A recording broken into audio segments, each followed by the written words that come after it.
A'udhu billahi minash shaitanir rajim. Bismillahir rahmanir rahim. Jama'a masu assalamu alaikum. Barkanmu da kasancewa da ku a wannan channel ta mai albarka mai suna Al-Mubarak TV. Insha Allah a yau darasin mu ne zai duba ne akan HTML tags. Darasin da kuma ya gabata mun shi ne akan gabatarwa a HTML da CSS. Wannan kuma za mu shi ne a HTML tags da kuma da za mu rona HTML a matakin farko. To duka darasin mu insha Allah za su dinga zo muku ne a Notepad++. Wannan kuma za mu nuna muku yadda za ku yi downloading din shi, amma kafin can na san akwai waɗanda ba su da internet access. Za mu nuna musu yadda za su yi shi a computer Windows, saboda ita ce tafi yawa a nan Afirka. Idan kuma Mac ce gare ka, za ka yi search ne na text editor.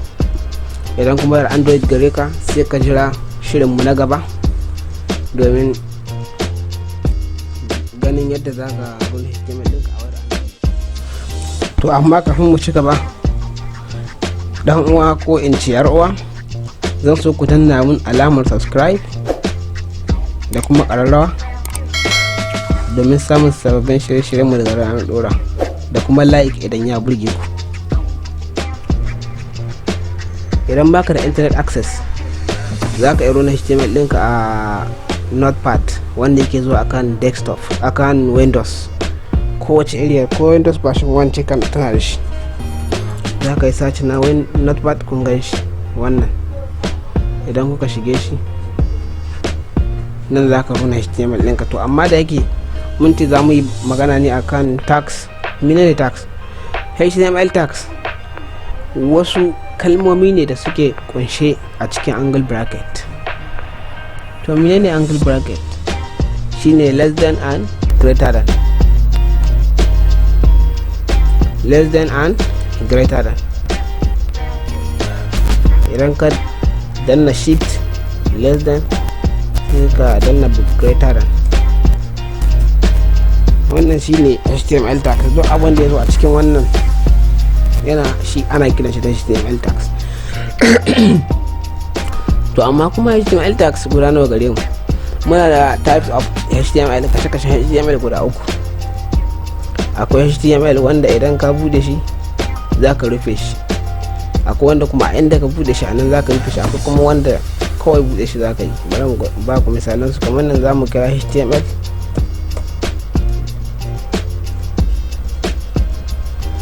za mu zo nan mu rufe shi da / sai mu HTML.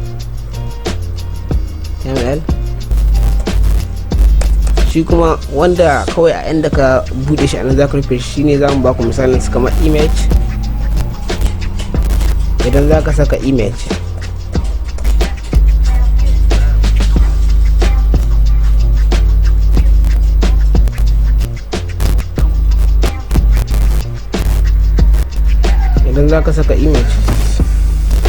akwai wanda duka za mu zama sai sai insha Allah. Akwai wanda kuma ba za ka rufe shi, bude shi kawai za ka yi, kamar wannan horizontal line. wannan su ne kashe-kashen HTML da muke da su. Wannan idan ka bude shi, abun da ka saka anan za ka mai tashi anan, amma kuma za ka saka /. Wannan kuma / kawai za ka saka a ƙarshe. Wannan kuma ba za ka rufe shi ba. Ga su ne muke da su.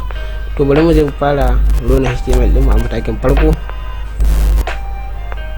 Idan ka zo za ka rona HTML ɗinka, za ka buƙaci idan dai har za ka yi amfani da HTML version 5 ne, idan ka ce less than, za ka kira alamar motsin rai wato exclamation mark. Idan ka kira exclamation mark, sai ka kira doc type, sai ka kira HTML, sai ka rufe shi. Wannan faɗi ma browser cewar HTML5 ne za a yi amfani da shi. To amma idan za ka nuna shi a matakin farko, za ka saka less than HTML, ka saka greater than, sai ka zo ka kira head, sai ka kira title,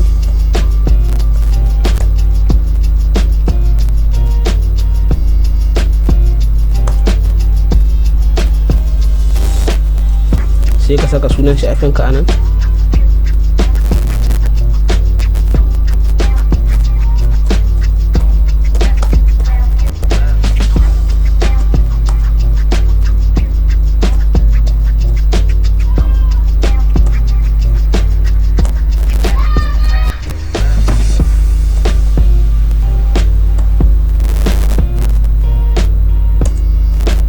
Sai ka rufe head.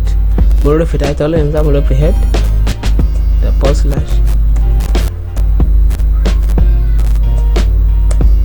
sai body. Idan muka kira body,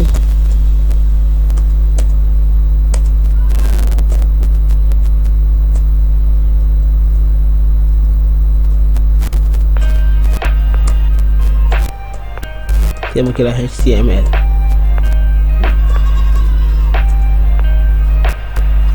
Duka tag ɗin da muka yi amfani da shi anan su ne tag waɗanda ake buɗe sannan a rufe. Mun buɗe HTML ɗin mu anan, mun rufe shi anan. Mun buɗe head ɗin mu anan, mun rufe shi anan. Mun buɗe title ɗin mu anan, mun rufe shi anan. Mun buɗe body mu anan, mun rufe shi anan.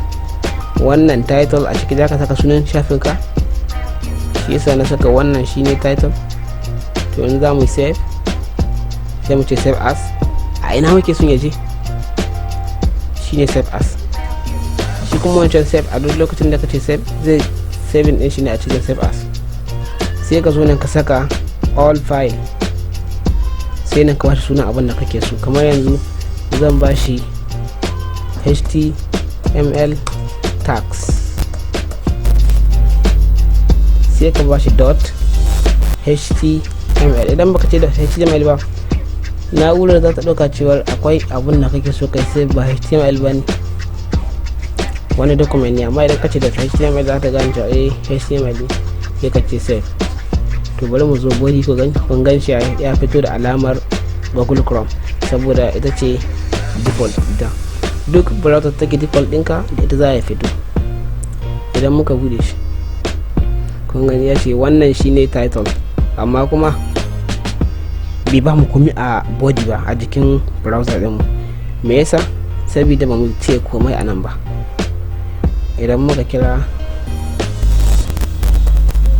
assalamu alaikum, yanzu kawai save za mu yi, zai je a can desktop din ne. Idan muka refresh, kun gan shi assalamu alaikum. Wannan shine yadda za ka zo na HTML a matakin farko. To yanzu mun fito, a ce kawai ka runa shi a matakin farko, gobe ka zo za ka ci gaba. Ga aikin da kai, amma ya za a yi ka ci gaba? Shin notepad zan sake kira ne in bude shi? Ban ga ko ba a ciki ba. A'a, ba haka za ka yi ba. Za ka zo aikin ka ne, sai ka yi right click, sai ka ce open with, sai ka zo a notepad. Idan ba ka gashi anan ba, za ka ce choose another app. Idan ba ka gashi anan ba, zai nuna mu app, sai ka shiga a mu app din nan.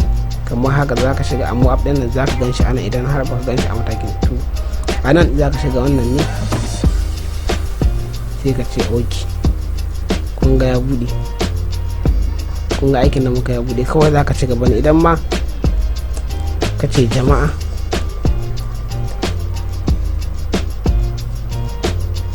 sai ka zo ka yi save, ka bude wannan da mai kagan assalamu alaikum jama'a.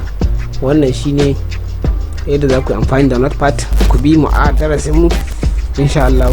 Idan kuma za ku iya download na notepad, idan kana da internet access, za ka bi mu yadda za mu yi download na notepad plus plus, da kuma yadda za mu na muku da za ku runa sha'awar android. Ana muka kawo ƙarshe, da fatan za ka yi mana subscribe a wannan channel ta mai albarka mai suna Almubarak TV. Wassalamu alaikum wa rahmatullah.